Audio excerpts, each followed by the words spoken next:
Just going to recap kind of how the racing picture has changed over from the beginning of the Saratoga meet to the end. And Brian, thanks for being with us. And how do you see it? What's obviously the big story is Rachel Alexandra, but how does the whole picture change now as we head into the fall?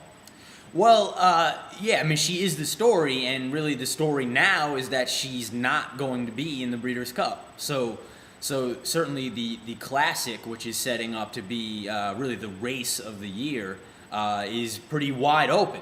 Several contenders, and the ladies. Zenyatta still looms as the great lady Classic there contender. However, I think the Belmont meet, starting today with the Ruffian as well as the Jockey Club Gold Cup coming up, is going to really separate who are the contenders right now, who is peaking now in October and ready to run huge in first weekend in November. Okay, well, as we look forward to the Breeders' Cup, I think it's interesting that the Europeans have been very, very strong, and I think over time they've become stronger and stronger on both the turf and in the Breeders' Cup Classic. And is that indicative, do you think, that they're actually breeding and running better horses, or horses that hold up into the fall better, or is it just an anomaly?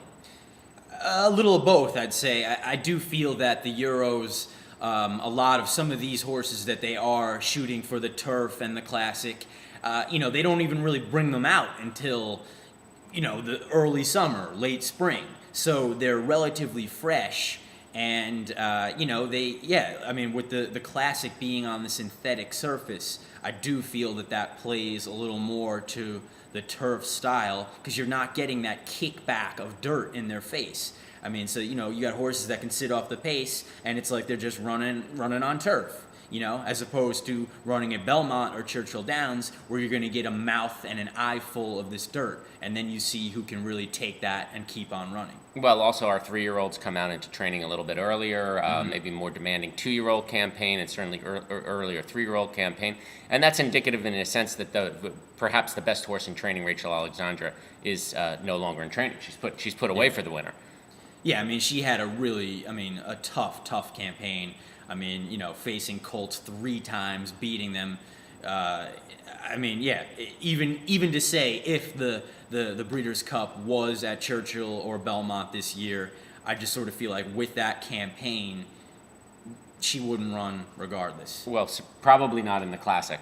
Right. That's all speculation. Well, yeah, I mean, she hasn't gone a mile and a quarter like we've talked about too. A mile and a quarter is a much different ball game than a mile and an eighth. Certainly, one could say Macho again would have run by her in that mile and a quarter, but it was a mile and an eighth, and she did hold off, and you take nothing away from her. But I think Jess Jackson and Steve Asmussen, they know in their heart of hearts that maybe she doesn't want a mile and a quarter. Right. Okay. Thanks, Brian. All right.